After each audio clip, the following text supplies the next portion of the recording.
5G physics में student हम new concept discuss करने वाले हैं, डायमेंशनल एनालिसिस। आज की क्लास में स्टूडेंट हम लर्न करेंगे how to derive an expression of a given physical quantity. यहाँ स्टूडेंट हमें गिवन होता है कि जिस फिजिकल क्वांटिटी का हमने एक्सप्रेशन डिराइव करना होता है, that is given to be dependent on some other quantities. तो ये एक्सप्रेशन स्टूडेंट हम तभी डिराइव कर सकते हैं, पहले हमें बेसिक जो क्वांटिटीज होती हैं, जैसे for example force, pressure, velocity, acceleration, इन सभी के डायमेंशनल फार्मूले आने चाहिए। then we can derive the expression. Let's see student in today's class how to derive an expression. Let's see.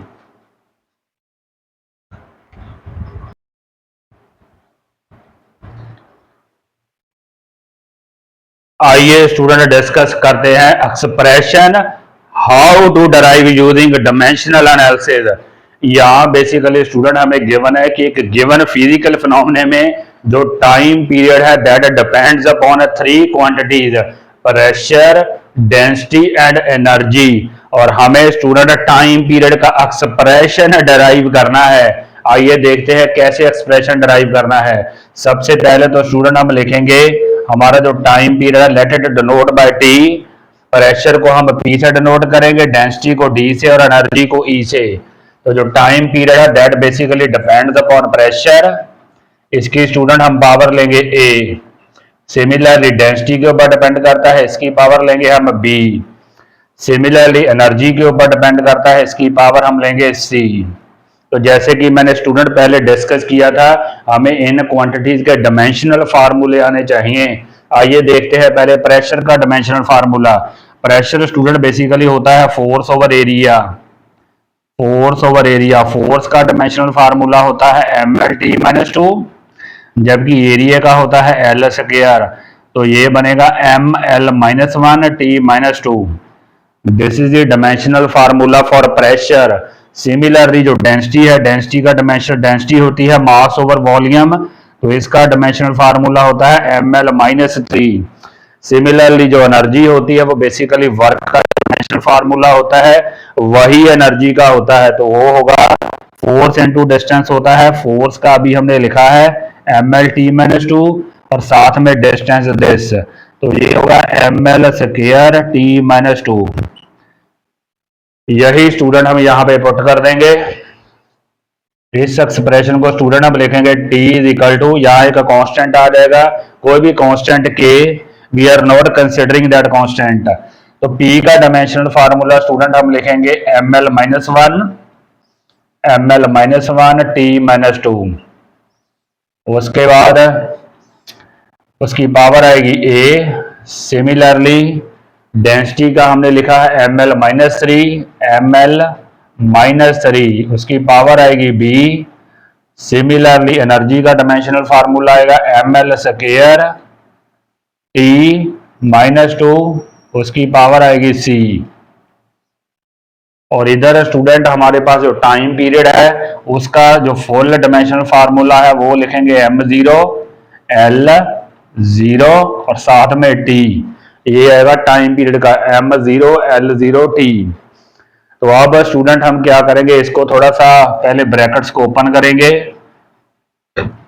m की पावर स्टूडेंट हमारे पास आएगी a, इसको ओपन करेंगे एक्सपोनेंट को, l की पावर आएगी -a, t की पावर आएगी -2a।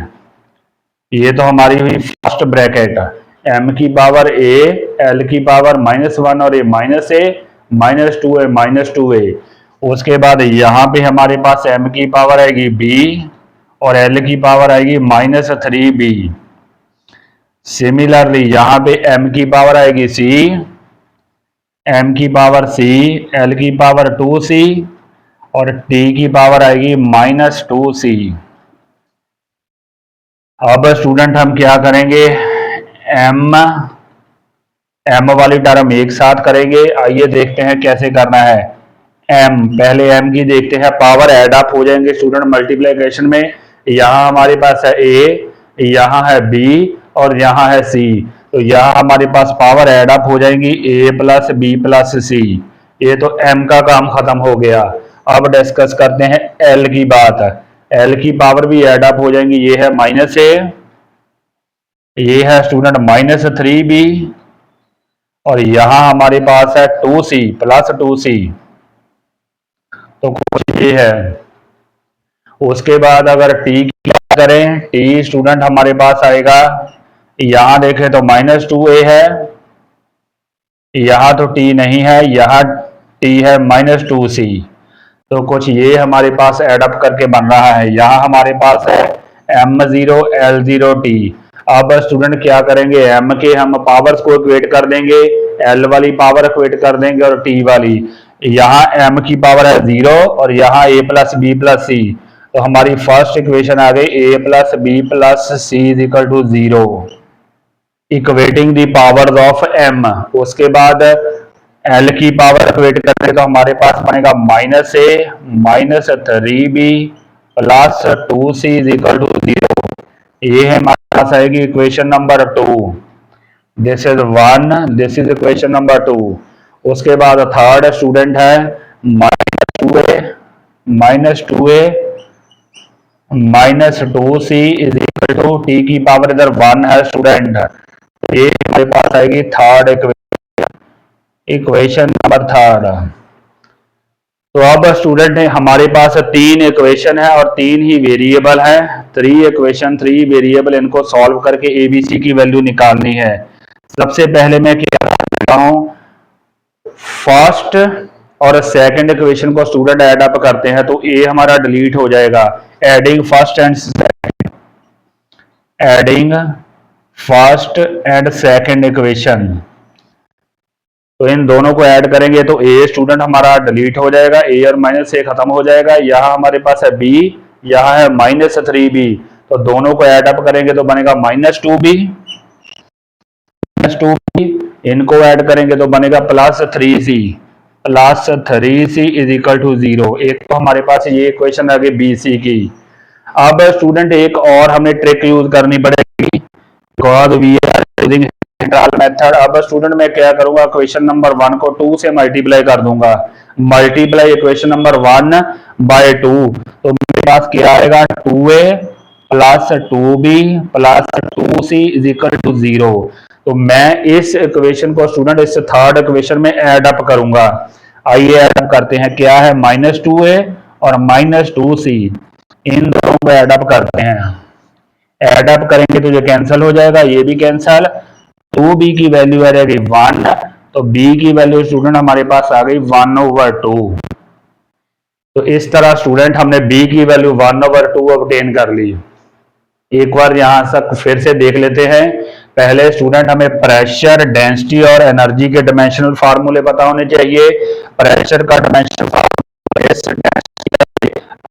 ये वो डायमेंशनल फार्मूले हमने यहाँ पुट कर देने हैं, फिल कर देने हैं। उसके बाद एक्सपोनेंट को ओपन करेंगे, m की पावर l की पावर t, यहाँ भी सेम। बाद m की पावर स्टूडेंट हमने एक साथ कर देनी है, a plus B plus C, similar एक साथ, सिमिलरली t की एक साथ। उसके बाद equating powers, a plus B plus C 0 हुआ, ये टर्म हमारी भी 0 हुई, और equating the power of t ये हमारी हुई 1। अब हम इन इक्वेशन को सॉल्व कर रहे हैं तो b की वैल्यू स्टूडेंट हमारे पास आ गई है 1/2। अब हमें ऑब्टेन करना है a and c, a and c की वैल्यू ऑब्टेन करनी है। कैसे ऑब्टेन करेंगे, b की वैल्यू स्टूडेंट हमें पता है 1/2, यहां पे पुट कर देते हैं, -2 1/2, यहां पे इस इक्वेशन में plus 3c is equal to 0, तो ये 2 तो कैंसिल हो गया, इसका मतलब 3c स्टूडेंट किसके इक्वल है 1 के, तो c की वैल्यू हमारे पास आ गई 1/3, c की वैल्यू हमारे पास आ गई 1/3। अब स्टूडेंट रह गया a को भी ऑब्टेन कर लेते हैं, इस इक्वेशन से ऑब्टेन कर लेते हैं, a plus B plus c. b की वैल्यू स्टूडेंट हमारे पास है 1/2 और c की वैल्यू है 1/3, ये है 0, तो यहाँ हमारे पास है 5/6 इज इक्वल टू 0, तो a की वैल्यू आ गई -5/6। तो हमारे पास तीनों वैल्यूज आ गई हैं, a b c तो अब स्टूडेंट हम यहाँ पे पुट कर देंगे, सब्स्टिट्यूट करते हैं to get the required expression. तो हमारा रिक्वायर्ड एक्सप्रेशन स्टूडेंट होगा डी डिपेंड्स अपॉन, ए की वैल्यू स्टूडेंट हमारे पास आई है -5/6 -5/6, बी की वैल्यू हमारे पास आई है 1/2 और सी की वैल्यू हमारे पास आई है 1/3। कुछ ये है, इसको थोड़ा सा रीराइट करके लिख लेते हैं to get the final expression. तो हमारे पास जो एक्सप्रेशन है दैट इज बेसिकली टी, इसको स्टूडेंट जो नेगेटिव पावर है उसको नीचे लेके जाएंगे, तो डी ये तो हमारा बेसिकली रूट हुआ, ये हुआ e⁻⁴, ये हुआ हमारे पास p⁻⁵। is the required expression for a time period root d e⁻⁴ p⁻⁵. I hope student you might have understood this concept of dimensional analysis to derive an expression. Please do like and subscribe my video.